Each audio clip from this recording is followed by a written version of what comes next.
Hashize igihe humvikanye amakuru ko Minisitiri y'Ubutegetsi bw'igihugu yabwiye abanyamabanga nshingwabikorwa b'imirenge ko batemerewe kongera gutanga amakuru ku munyamakuru ko ngo ubyemerewe ari umuyobozi w'akarere gusa. Abanyamabanga nshingwabikorwa b'imirenge ntibongeye kwitaba abanyamakuru ngo basubize ku byo babazwa, bagahita bavuga ko babibujijwe na Minaroke. Nk'uko umwe mu bayobozi b'imirenge mu ntara y'Uburasirazuba twashatse ko agira icyo avuga ku makuru yarebaga ibibera mu murenge we, ariko tuvugana tubwira ko babibujijwe ngo batakibyemerewe. Amakuru ariko umuyobozi w'akarere batubwiye ko makuru nzagitanga n'umuyobozi w'akarere na PS Minaroke uzaza abantu bo muri Minaroke rwose ibyo nkubwiye ko atari ko batubwiye. Ni nako kandi bimeze kuko abayobozi b'uturere ari bo basubiza ibibazo byose by'ibyabereye mu mirenge, cyangwa se umunyamabanga nshingwabikorwa agatanga amakuru ariko abanje guhabwa uburenganzira n'umuyobozi w'akarere. Ni ibintu ariko byahise binengwa n'abanyamakuru basanzwe bakora inkuru zifite aho zihurira n'ubuzima bw'abaturage. Aha bavuga ko ari ukubangamira ubwisanzure ndetse no guhisha ibibazo ibitari bikwiye kuko amakuru ari yavamo ibisubizo by'ibibazo bihari.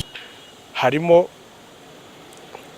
imiyoborere mibi no kwica ihame ryo bise ngo umuturage ku isonga. Ntabwo wayobora abantu udatanga amakuru y'ubuzima babayeho. Ubwo abaturage icyo bagomba kumenya ni ukujya batera agatebe bakumva hagahinda ka bene wabo bataka, ariko nta muyobozi utanga igisubizo, kuko ntabwo meya ashobora gusubiza utubazo duto. Umudugudu wasinze akaba kubita abaturage, ntabwo meya ashobora kubimenya. Kwambura rero ubwo burenganzira izo nzego zibanze ari nazo zibizi zirwana n'abaturage, mu gihe rero uriya muyobozi wegereye umuturage adafite ubwo burenganzira bwo kuyatanga, cyaba ari ikibazo.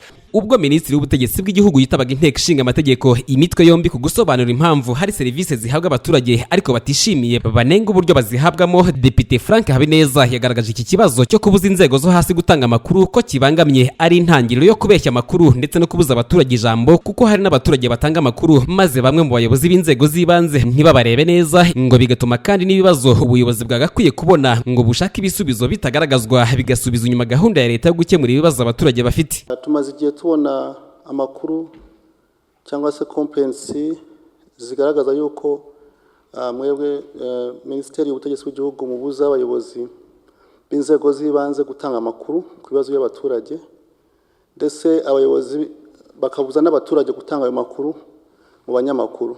Kuri abanyamakuru iyo bagiye kubaza abayobozi b'inzego z'ibanze ibibazo bihari banga gutanga ayo makuru, bikavamo ko namwe ntimuyamenya, ndetse n'abaturage ntibisanzure kuvuga ibibazo byabo.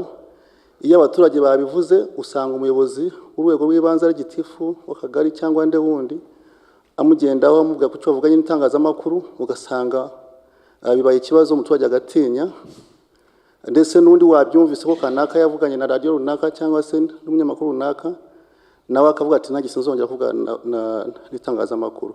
So ingaruka zivamo nuko bya bibazo mwagombye kumenya byagombye gukemuka ntibimenyekana, naho abayobozi kugira ngo babwire ukuri bakababesha kubera ko baba batinya no kubivuga ibyo ari byo. So bikarangira gahunda ya leta yihaye yo gukemura ibibazo by'abaturage no kubumva byose bitagezweho.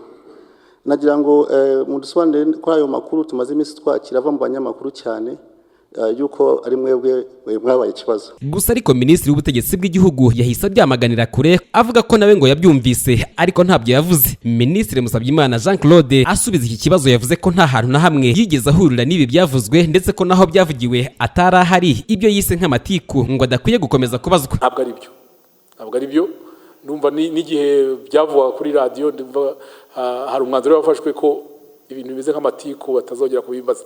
Iki kibazo bambwiye ko batazongera gukimbaza kuko ntabwo ari byo, n'ambivugiye hano ntabwo ari byo, ntabwo ari byo. Nta hantu ni nanjye bavugaga, nta hantu na hamwe nigeze muri uru Rwanda mvugira ko umuyobozi runaka atagomba gutanga amakuru. Ubivuga muzamubaza aho yabikuye, ariko ngewe ntabyo navuze.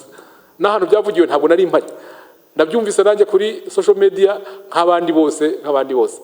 Ku buryo no gutanga ibindi bisobanuro ntabwo nabishobora nanjye. Ubwo wabivuze azatubwira aho yazavuga aho yabikuye, ariko ngiye ntabwo nanze no kubyitaho cyane kuko ntabwo numva bise nkaho bitandeba kuko sinabivuga kandi ntaho nigeze mbivuga. Ahubwo azababwira ukuntu byaho yabibyumvise ntabwo bazi. Nubwo aya makuru Depite Habineza yabazaga, Minisitiri yayise ibihuha. Abayobozi b'imirenge bo bavuga ko babibwiye na Minaroke. Uku kwimana amakuru hakaba harabibona nko guhisha amakosa akorerwa mu nzego z'ibanze adashaka kugaragazwa, ibi ngo bigatuma hanakomeza kwimikwa raporo z'ibinyoma ndetse no kwimakaza akarengane kugira ngo ntibigaragazwe mu kurengera amafuti ya bamwe mu bayobozi. Kamire Ndikumana, TV1.